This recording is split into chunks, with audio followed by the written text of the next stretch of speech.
Hi, my name is Francis Conrad, and I help people to live the life that they love. Today I'm going to talk about something that I think is extraordinary, um, and that's time itself. I think we live in extraordinary time, and the way that I'm going to look at it is from the perspective of life expectancy, and to look at what that might mean for us, especially for older adults. So let's go back and think about how long people lived at the beginning of our country, 1776. At that time, people had a very short life in comparison today. Most people were expected to die by around age 35, which meant that people who were growing up, by the time they were 17, 18, 19, they had to get married and start their own families because life was so short and there wasn't a lot of time to raise your family before your life expectancy was over.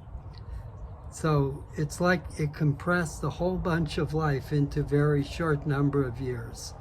You get married and have your children, and by 35, your life expectancy is over.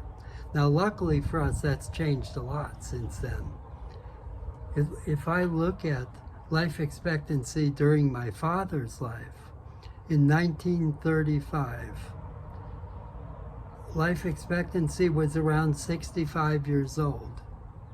And it's interesting that at that time, 35 was also when people were expected to start to receive their checks from the government, Social Security checks.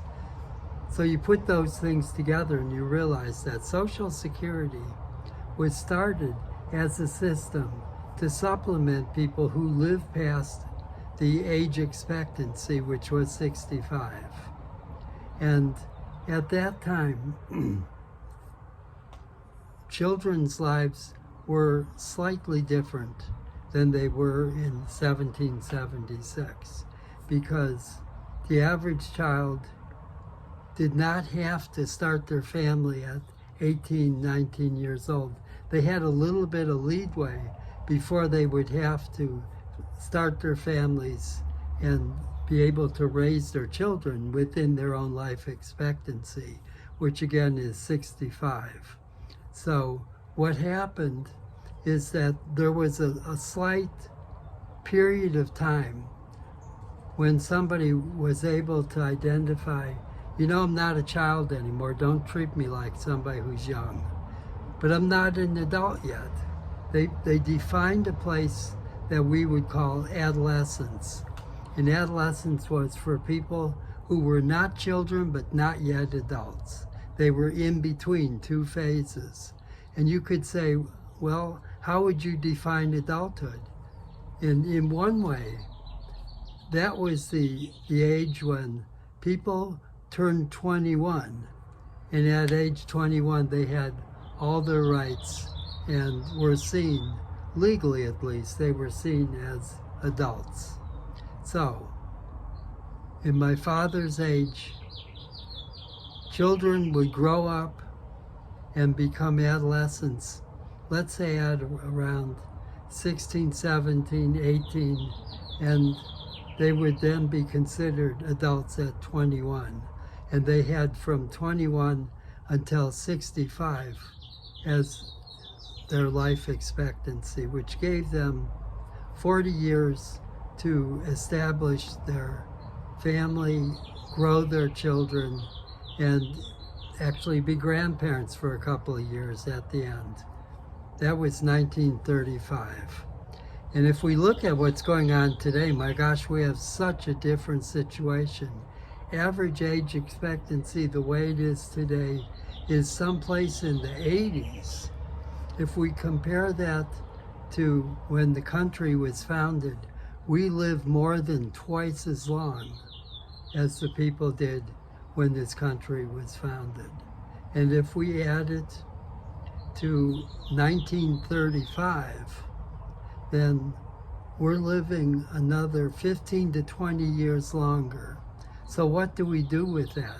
Well, the first place where the life expectancy entered developmental stages was adolescence.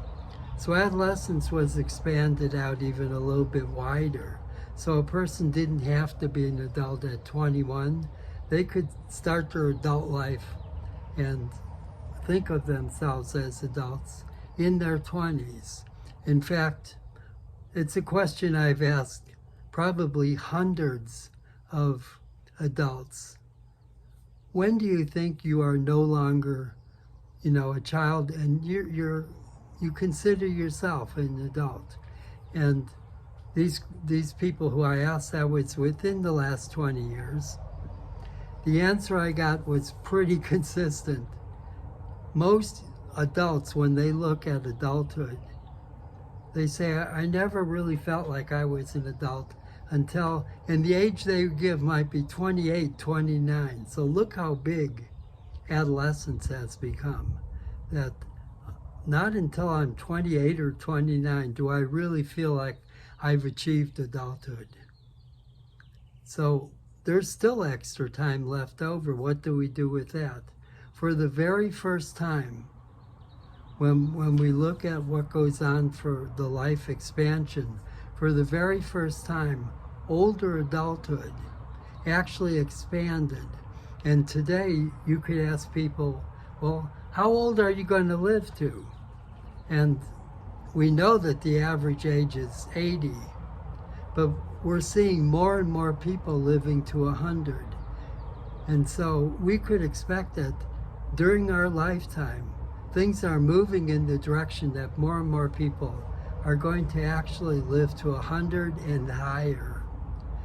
And in that expanded lifetime, we expect that they also will have strength, they'll be sharp, thinking clearly.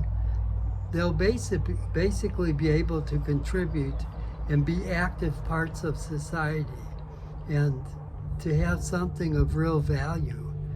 The misunderstanding is that older adults are a drain on the community. The misunderstanding is that when somebody gets older, they lose all their energy. That's not what we're going to be seeing, especially with all the developments that are coming their way. Some people are saying that's far too young. To expect to die at 100, that doesn't make sense. They're recommending we expect to die at 120.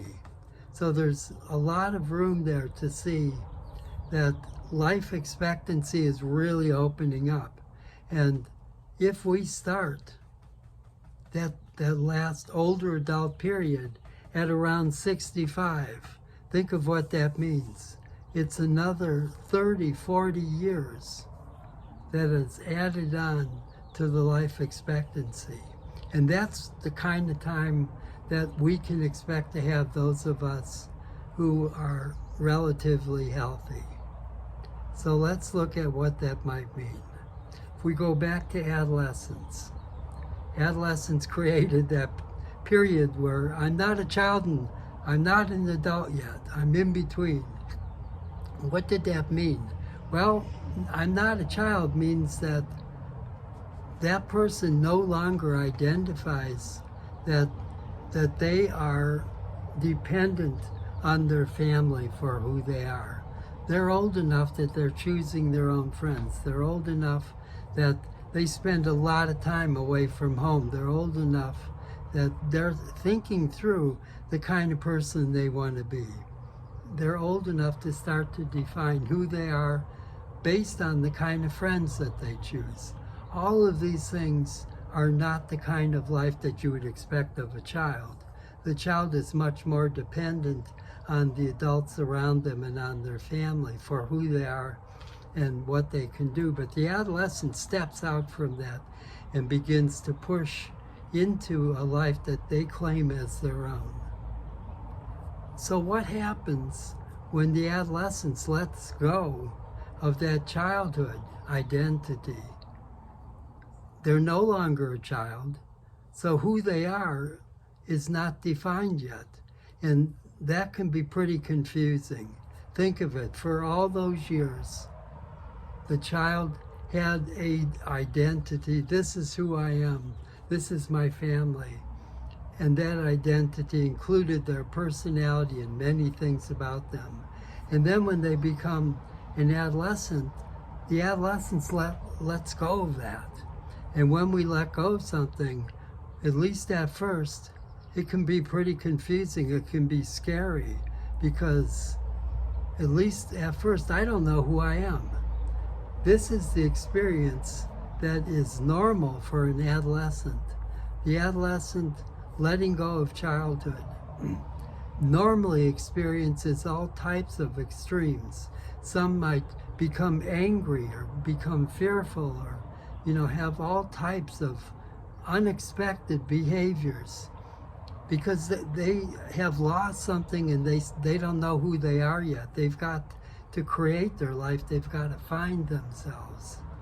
And then as they move through adolescence and move into their 20s and later 20s is when they begin to settle into a sense of, now I know who I am, and a sense of what it is that's important to them and their values, and they start to become more solid in their own person. So you could say that adolescence could be seen as a study in transformation, going from being a child into becoming your own person and becoming an adult. That's the whole period between childhood to adulthood that we're going to call a transformation period. I transform out of who I was into something totally different, something that's aligned for that young person. It's aligned to who they are. It's aligned to who they have become, what's solid in them. So now let's go to the other extreme.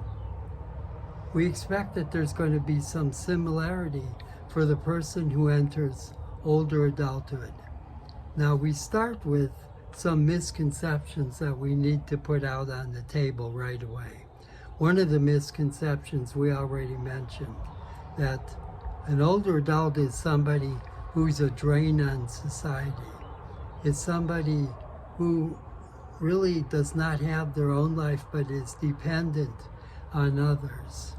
And we get all these really sick commercials, sick because they're predicting that older people are stuck, in a wheelchair. They're stuck in their rocking chair and they have no energy about them. That's not a very accurate picture of what we want to see older adulthood to be. And in fact, if that's the only option we have, it does not look appealing. It does not look appetizing to anyone who's entering that phase of life. So, what do? Well, we have a phase that's often defined by our career. It's defined by the work we did. It's defined by our family. And for the older adult, what if we just play with the idea that that's what they're leaving? They're leaving their career, and that would be retirement. And they're entering a stage which at this point we could say is totally undefined. And what do we mean by that? Well, nobody knows what to expect of older adults. How could they? People have only recently begun to live that long. So if we've only started living that long recently, then of course we have no idea what to expect. A lot of what we expect now is totally, it's backwards, and it's not appealing because it doesn't fit the numbers of people who are moving into older adulthood. We're much healthier and stronger and brighter than the pictures that we're seeing on TV, and by the myth that's being passed on from our grandparents and our parents, a myth that doesn't fit our age. It may have fit an age 50 years ago, but it no longer fits today. So we need to upgrade the entire system. We need new stories. We need higher expectations. And we need to look at the possibility that older adulthood could be a time of life that's really worth looking forward to, a time of life that is really appealing. And if that were the case, how much different would it be for older adults to enter into this time of life? I think that's exactly what's the opportunity today. And that's why this is an extraordinary time. What's extraordinary is that we have an entire 30, 40 years of life that was not available to people who are younger. And we get to develop what those 30 or 40 years, and I'm saying 30 or 40, I should probably be saying 40 or 60 years at least. And thinking about what might be possible for people who really have access to health during that time. So who's going to decide? Surely we don't want the old myth that says people go downhill and are drained on society. That is what we're letting go of. That's the part of our past that we're saying, no way, goodbye to that. Neither do we want to hang on to our career. So many of us get to a place that it's like we know what I did for all those years. I earned a chance to retire, to leave that. And some people won't leave it. Some people will go on, and that's perfectly fine. But let's say there's going to be a large number, like myself, who say, you know, there's something else in me, something else that really calls me that I want to do. And I have all this time. So why not leave my profession? I was working as a therapist, a mental health therapist. Why not leave that and start a whole new career? I've got the time to do it. I have the energy. I can do it. And this is the attitude of so many of us. I go to a lot of workshops that are attended by people who are looking to build their own businesses, who are entrepreneurs. And when I look around, it seems like there's this large number of people, sometimes up to 50% of the people in the audience are people like me with gray hair. So that means that as a group, many, many, many of us are looking at the opportunity to start something totally new, to switch, to go on to a different, trajectory in our life, and leave what was adulthood and enter something that's totally new. So what's exciting about it is that we've earned the right to decide, what do I do with my retirement? What do I do with my older years, my older adult years? It's totally up to me. People have never done this before, so I get to decide how I want to design my older years. I actually earned the right to do that. I lived all these years. I've contributed to the community. I've been part of the family. I get, as an older adult, to put my focus on what it is that really resonates with me at this stage of my life. And many of us are finding that what resonates is doing things that maybe we've set aside and always wanted to do. So many artists of various types, musicians, and various types of creative people and writers are choosing to go into doing something like that they put it off during their career, and now it's time to start doing it. Others are, like I just said, they're starting businesses and feel like it is a way to not only be active, but it's a way to bring something of value to others and be a contributing member of community. And others are definitely set up that what they want to do most is to contribute. They could contribute in various ways. Many people I know are volunteering, but you get the idea that there is such a wide range And nobody says exactly what's the way that's going to be right for me or for someone else who's entering this period. We get to decide for ourselves. But what I'd like to believe is that as larger and larger members of this older adult stage, as larger numbers come into this stage, they're going to see how many more opportunities there are than people ever expected. And we're going to see not only the opportunities expand, but that this stage could be one that people really look forward to. It's like, I can't wait until I get to that older adult stage, because there are things I'd like to do that I feel are still inside of me. And I know that it'll give me a chance to experience a fullness during a time of life where I can contribute, maybe have the very best contribution I could possibly have in my lifetime. These are just touching on the surface, but you get the idea that we do live in extraordinary times. And those of us who are at the older adult stage, we are the first generation that has a chance to explore, like the early pioneers, to go out into a part of life and to put together the very best options that we can. So those who follow us look forward to it and can bring their contributions. All I can say is that these are extraordinary times, and those of us who had the privilege of being the first generation, the first group to go into this earlier stage, that there's an excitement about it, just like finding the new world, when Columbus came across. This is our new world, and we're not only excited, but we're able to have a perspective that my father brought to me as a child, and we can bring to our children and grandchildren the value of our wisdom, and not only of what it is that we've earned as older adults, but what we've seen over a whole lifetime.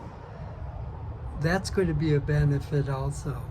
And so I'd like to end this short presentation just by reminding us all that nobody knows what's going to be best for any person when they reach older adulthood. But for those of us who are rebels of sorts, pioneers, what an opportunity. And so we are grateful for the chance to be the first ones to push out there and to make this something that really is appealing to everybody who follows. So thank you for listening to this.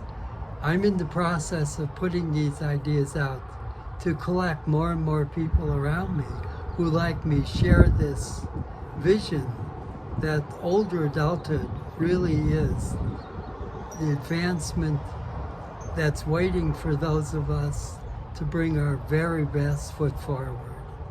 So I reach out to people who, like myself, are interested in what we're going to do to create this future. And definitely leave comments and push like, so that I can begin to represent more and more the kinds of ideas that people are looking for. And thank you very much. I've appreciated this.